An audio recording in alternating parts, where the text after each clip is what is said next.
Dodge City and in the territory on west, there's just one way to handle the killers and the spoilers, and that's with a U.S. Marshal on the smell of Gunsmoke.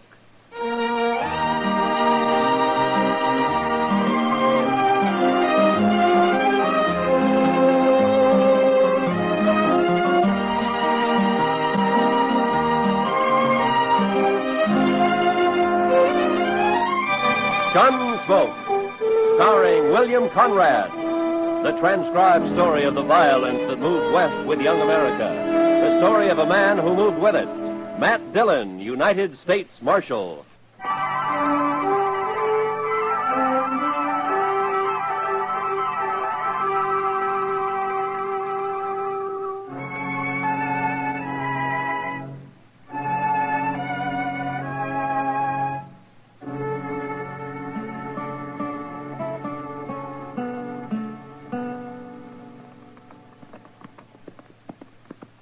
Ain't we never going to make camp, Mr. Dillon? We'll ask whoever's living in that cabin up ahead if there's any water around here, Chester. Most likely there ain't. These settlers put up a cabin just anywhere and then start praying for rain. Oh, we could have camped back on Smoky Hill River. No, sir. I'd rather go dry. Just as long as we make Dodge by tomorrow night. We'll make it. I never seen such a place as that Fort Wallace, Mr. Dillon. Man could go plumb out of his mind living there. Well, they don't build army posts for pleasure-loving people like you, Chester. I've been in the Army. No? Like it? Well, sir, we didn't always see eye to eye, me and the Army, but at least I didn't get killed. Well, that helps. I'll bet you look pretty bold in a uniform, Chester. Oh, my, yes. I surely did. I wonder if there's anybody home here. Hello? Place looks deserted, Mr. Dillon. Yeah. Here, hold my horse, Chester. I'll take a look. Yes.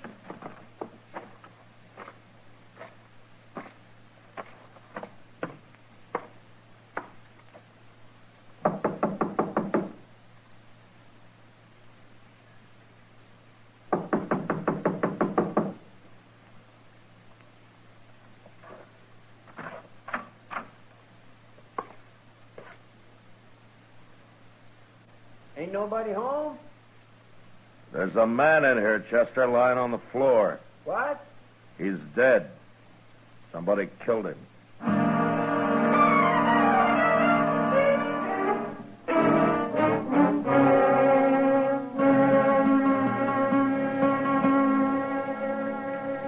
We'll put the fire out now, Mr. Dillon. Yeah, we better get started.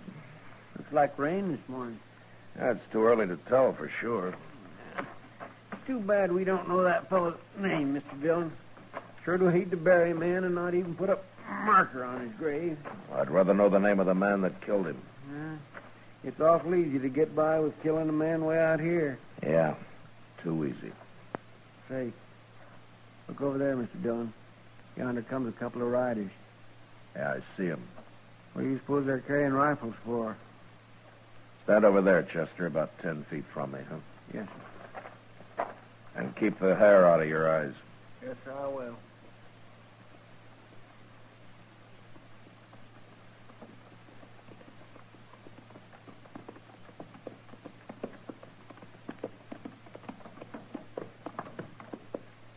What are you men doing here? Do you own this place?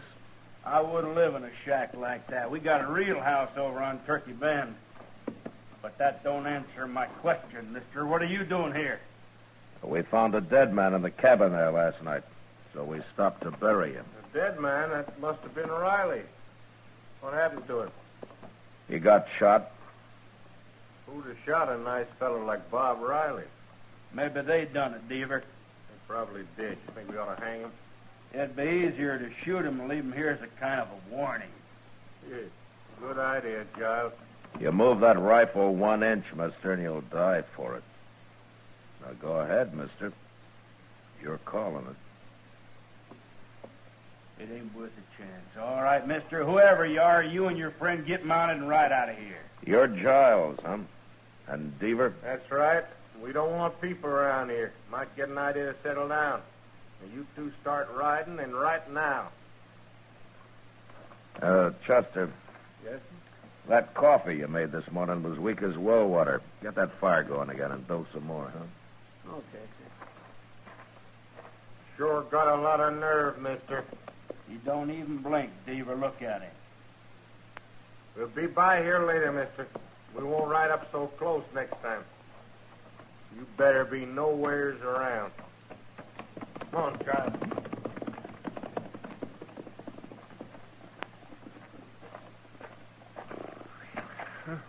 I almost stopped breathing, Mr. Dillon. It was 2 against 2, Chester. We'd have made out all right. Yes, I know, but it's the waiting that chills me. Say, you know something? I'll bet anything it was them that killed the fellow that lived here. Maybe. And I'd sure like to know more about those two. But right now, we better get started for Dodge. Yes, sir, I'll go get the horses. Chester and I got mounted and rode maybe a mile and a half when we came across a sort of a camp. There was a man there, a tall man with long yellow hair and bright blue eyes that seemed always to be looking into the distance. He had a mule and an old wagon and some hogs that he kept in a well-built, partly covered pen. But he hadn't put up a shelter of any kind for himself, and it didn't look as though he was about to. We got down and walked over to where he was standing by a small fire. Sit down, man. I got no coffee, but you're welcome to that pot of chicory. There's a spoonful of molasses in it. Well, thank you, but we just stopped to say hello. No need to hurry off, mister. My name's Obie Ridgers. Glad to know you, Richards. I'm Matt Dillon, and this is Chester Proudfoot. How do you do? I don't meet many people out here. Are you raising hogs? All my life. Not here, though. Well, where do you live, Ridgers? You got a house somewhere? Ain't lived in a house since I was 9 years old. I like it outside. I need to breathe. Well, you're outside here, all right. And I ain't gonna move no matter what they say. No matter what who says. Them two fellas up on Turkey Bend. Giles and Deaver? Them's the ones. Tell me, Richards, there's a cabin about a mile and a half north of here. You know the man that lives there, Riley? He comes by here now and then. Oh, we buried him last night. Somebody shot him. That's bad. That's real bad. You better tell the law about it if you're going anywhere, mister. I don't hold with murdering a man. Well, I'm a U.S. Marshal, Richards. That a fact. Well, now. Don't you ever get into Dodge? Well, never have, but I'm going today. What, in that wagon? It'll take you a week. No, sir. I'm going horseback. Well, I swear I don't see no horse. Well, right out there, fella. Here he comes now. There's Jim Branch leading him. Jim talked me into going to Dodge with him, but I know I won't like it. I'm just doing it for Jim's sake, kind of coddling him along, making him feel good. Where does this Jim Branch live? He's got a little place over west of here somewhere. Jim's nothing but a cowboy, Marshal. He'll be drifting on one of these days, kind of like me that way. Hello. Got company, Jim. You ready to go, Obie? I'm all dressed up like a sore thumb, can't you see? What'd you do, change your socks? This here's a U.S. Marshal, Jim. I forget his name. My name's Matt Dillon. I'm glad to know you. I'm Chester Proudfoot. Well, how'd you do? You heading for Dodge, Marshal? Yeah, we'll ride in with you if you like. Good. It's a big day. I've been talking Obie into going to town for 3 months. He claims he don't like towns. Wait till he sees Dodge. I'm happy right here with my hogs. I don't need no town. Your hogs won't miss you. Well, let's get started. I gotta be back in 3 days, Jim, like you promised. Them hogs will starve if I ain't. You'll be back. Oh, say. What? The marshal here tells me Riley got shot. No. There's Giles and Deaver done it. Now, wait a minute, Richards. It looks like they did it, but if I could prove it, I'd be taking them in for trial right now. Well, it's too bad you can't, Marshal. They're no good, them fellas. Well, I can wait. They'll make a mistake sooner or later. But we better get going. It's 60 miles to Dodge.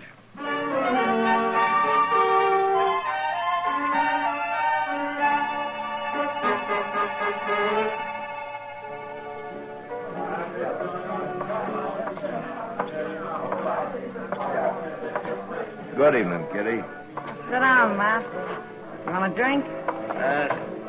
No, thanks. I just had dinner. That reminds me. Fella brought me a dozen quail today. Oh? I can cook 'em for dinner tomorrow if you're going to be around. Yeah, that sounds great. I'll be here. They ought to be ripe enough by then. You know, I never saw as many quail as there are this year. Riding in yesterday, we put up clouds of them. That Jim Branch seems like a nice fellow, Matt. Obie Ridges, too. Yeah, they are, Kitty. They sure make a funny pair. Maybe. But still, they're kind of like brothers. Look at him over there at the bar. Opie's getting spookier every minute he's here. Obie likes it outdoors, right out on the ground. I doubt he'll ever come into town again. Jim told me he still hasn't been able to get him to take a meal in a restaurant. He has to bring it outside for him. Says he can drink inside, but that's all. Well, maybe we'd all be better off if we lived that way, Kitty. Not me. I don't want to live like an animal. Don't you? Hello, Miss Kitty. Hello, Jim. Marshal, something bad's happened. What, Jim? Well, this fella here just rode into town from up north. Well, he come by Obie's camp. Marshal, somebody shot Obie's mule and burnt up his wagon and killed all his hogs. That's right, Marshal. Oh, no. Giles and Deaver again, huh? Well, it's Obie I'm worried about. I never should have made him come to town, Marshal. He'll kill them fellas now. I know he will. I'll ride out with you, Jim. Right now.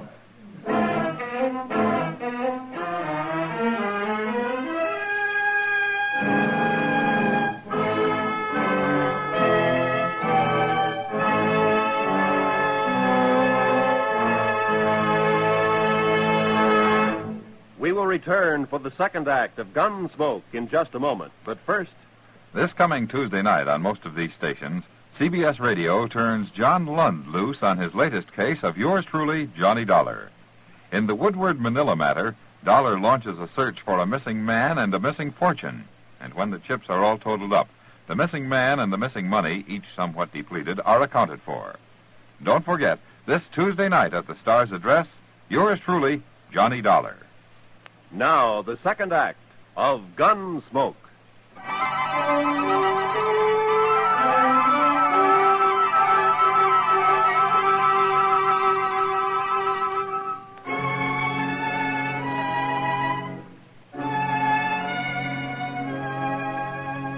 I wanted to ride out to Obie Ridger's camp that night, but Obie insisted on staying in Dodge.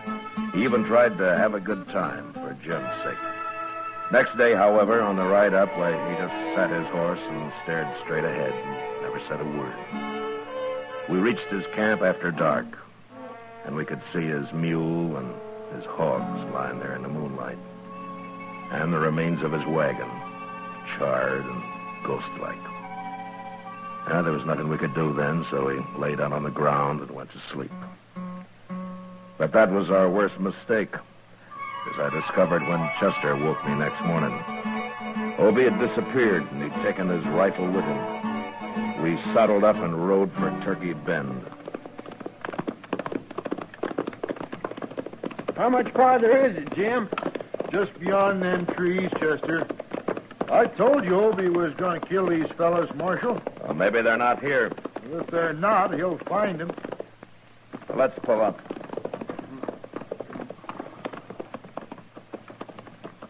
I don't see no cabin. It's right in there. There it is, see? Oh, sure. Wait a minute. Look over there, behind that log. It's Obie. Hey, Obie! We better walk over. Okay. Hey, what are you doing, Obie? Down, you'll get shot. Come on, let's run for it.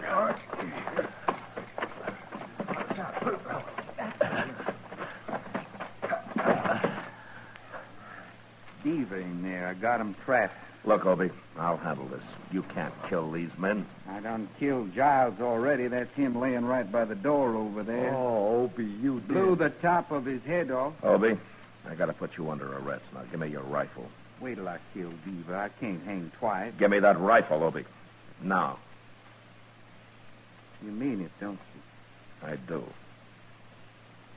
All right, I won't fight you. Yeah. But I'd sure like to kill Deaver. Chester, take this rifle and keep an eye on him. I'm going after Deaver. Yes, sir. He'll kill you, Marshal. No. He'll be too curious at first. I'll walk over there with my hands up. But you wait here till I yell.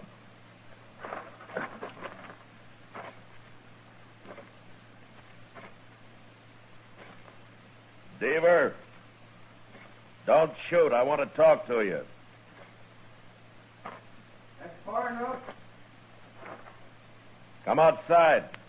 Obie's under guard. He won't shoot. I'm a U.S. Marshal, Deaver.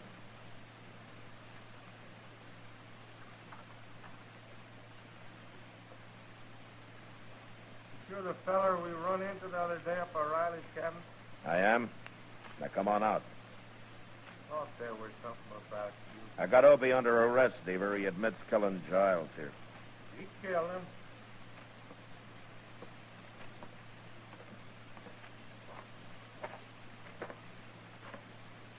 Did you and Giles slaughter his mule and his hogs? There's no reason to murder a man. No. No, it isn't. But tell me about you. Did you murder Riley? Well, wait a minute, You're Mark. going back to Dodge with us, Deaver. Oh, no, not me. Keep your hand away from that gun. Let's see how good you really are, Marshal. No!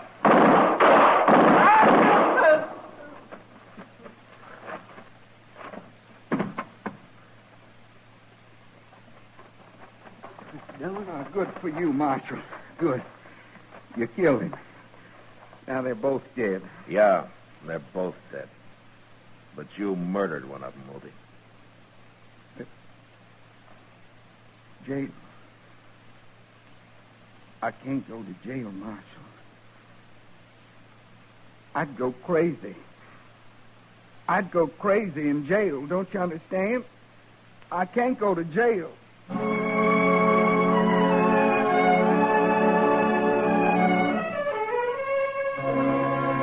It was a hard thing to do, but I had no choice. And I took Obie back to Dodge and locked him up. A few weeks later, he went on trial. And after long deliberation, the judge sentenced him to life imprisonment. Obie stood up and said he'd rather be hung. Then I took him back to jail. And I sat there with him for a while. I thank you for everything you said, Marshal. You didn't have to do that. Well, I just tried to get the judge to believe you went crazy and you didn't know what you were doing, Obie. I knew what I was doing. I told him I did. Yeah, I know. Why wouldn't he let him hang me, Marshal? And he did what he thought was just, Obie. He didn't think you deserved hanging. I don't know how I've stood it this long in jail. I'm sorry, Obie. I wish I could help you. They got windows in the penitentiary, Marshal? Sure they have. Well, I'll be around later, Obie.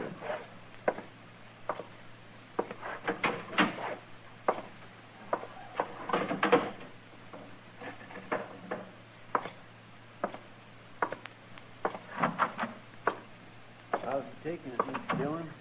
It's pretty hard on him, Chester. Where's Jim Branch, anyway? Oh, my, I ain't seen him since the trial was over. Well, maybe he'll come around later. I'm going to supper with Doc, Chester. We'll be at Delmonico's. All right, sir.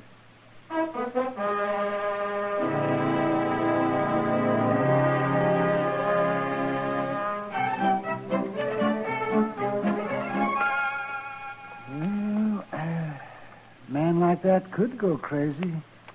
Locked up, man? Oh, that's happened before. There's nothing I can do about it, Doc. Well, I know. I didn't mean it that way,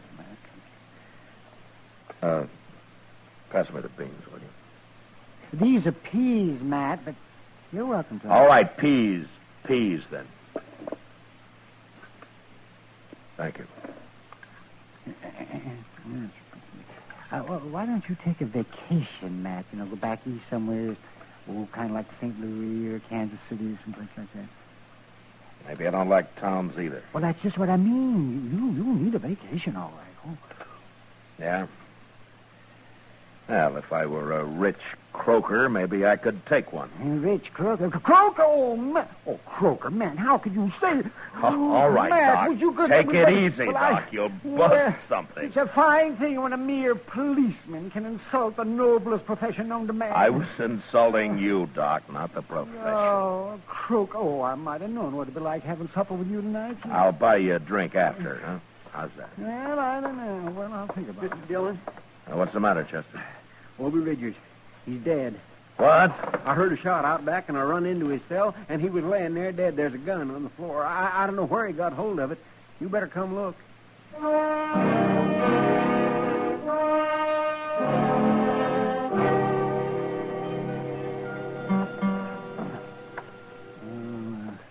He's dead, all right, man. You think he killed himself, Doc? Well, the gun was held right close to his head. Maybe somebody called him over to the window and shot him. Maybe. But he could have done it himself. The bullet entered right here, man. Yeah. So you're saying it could be either murder or suicide, huh? That's right. Well, why would anybody murder him, Mr. Dillon? It don't make sense. Well, it could be somebody who understood how Obie felt about being cooped up the rest of his life, Chester. And somebody who liked him. A good friend. You mean Jim Branch? I don't know who used that gun, but Obie's dead. And I'm going to find Jim.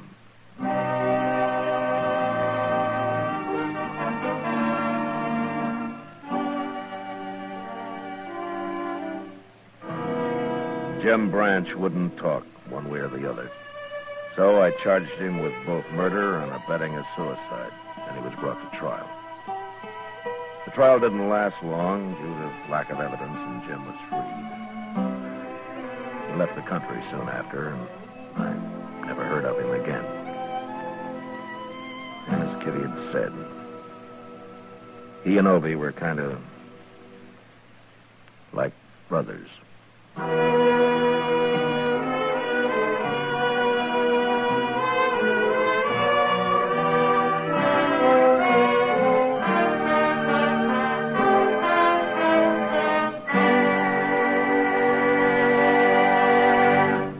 Gunsmoke, transcribed under the direction of Norman MacDonald, stars William Conrad as Matt Dillon, U.S. Marshal. Tonight's story was specially written for Gunsmoke by John Meston, with music composed and conducted by Rex Corey. Featured in the cast were Vic Perrin, Lawrence Dobkin, Jack Crucian, and John Daner. Parley Bear as Chester, Howard McNear as Doc, and Georgia Ellis as Kitty. Roy Rowan speaking. Join us again next week as Matt Dillon, U.S. Marshal, fights to bring law and order out of the wild violence of the West in Gunsmoke.